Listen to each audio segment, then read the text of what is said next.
নবী সাল্লাল্লাহু আলাইহি সাল্লাম আমাদেরকে যে সমস্ত জিক্র, যে সমস্ত দোয়া পাঠ করার জন্য নির্দেশ করেছেন, তার মধ্যে থেকে বেশ কিছু দোয়া, বেশ কিছু জিকির আছে যেগুলোর আলোচনা, যেগুলোর আমল সমাজ থেকে বিলুপ্তির পথে। ঠিক সেরকম একটি জিকির হলো ইয়া যাল জালালি ওয়াল ইকরাম। সুনানে তিরমিজিতে বর্ণিত এক হাদিসে নবী সাল্লাল্লাহু আলাইহি সাল্লাম ইরশাদ করেছেন, আলিজু বিয়া যাল জালালি ওয়াল ইকরাম, অর্থাৎ তোমরা ইয়া যাল জালালি ওয়াল ইকরাম এই জিকিরটি, এই দোয়াটি বেশি থেকে বেশি নিয়মিত করো এবং এটাকে ধরে রাখো, আঁকড়ে ধরো। অথচ আঁকড়ে ধরা বা ধরে রাখা তো দূরের কথা, এটাকে অল্প সময় বা মাঝে মধ্যে করার আমলটাও সমাজ থেকে প্রায় বিদায়ের পথে।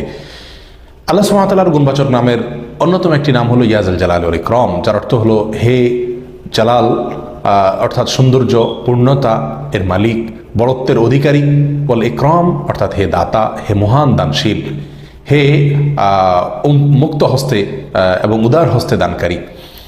এই নামে আল্লাহ সুবহানাহু ওয়া তাআলাকে ডাকা বা আহ্বান করার মাঝে একাধারে আল্লাহ সুবহানাহু ওয়া তাআলার প্রশংসাও করা হয়, আবার তার কাছে চাওয়া হয়, প্রার্থনাও করা হয়। নিয়মিত যদি আমি এই জিক্র এবং দোয়া করতে থাকি, তো তার মানে আমি আল্লাহ সুবহানাহু ওয়া তাআলার প্রশংসাও করছি, আবার আল্লাহ সুবহানাহু ওয়া তাআলার কাছে নিজের প্রার্থনা বা আরজিও পেশ করছি।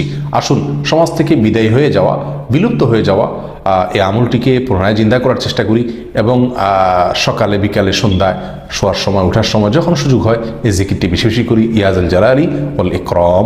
এবং এই জিকিরটি করার জন্য ওযুর প্রয়োজন হয় না, বিনা ওযুতে আপনি করতে পারেন, যখন সুযোগ হয় তখন করতে পারেন। বেশি থেকে বেশি ইয়া যাল জালালি ওয়াল ইকরাম অর্থের দিকে লক্ষ্য করে আমরা বলবো, হে বড়ত্ব, পূর্ণতা, সৌন্দর্য সমস্ত কিছুর অধিকারী এবং হে দানশীল এবং মহান দাতা। প্রশংসাও করছি, আবার যখন তাকে মহান দাতা ওয়াল ইকরাম বলছি, তখন নিজের বিভিন্ন চাওয়াকে মনে মনে স্মরণ করতে পারি, না করলেও চলে। কিন্তু আল্লাহ সুবহানাহু ওয়া তাআলা যখন তাকে আমি দাতা বলছি, তিনি তো আমার প্রয়োজনীয় কথা জানেন এবং তিনি নিঃসন্দেহে সেগুলো আমাকে দান করবেন। অতএব আসুন এই বিলুপ্ত হয়ে যাওয়া আমলটিকে পুনরায় জিন্দা করার চেষ্টা করি, বেশি বেশি জিকির করি ইয়া যাল জালালি ওয়াল ইকরাম। আল্লাহ তাআলা আমাদের সকলকে তৌফিক দান করুন।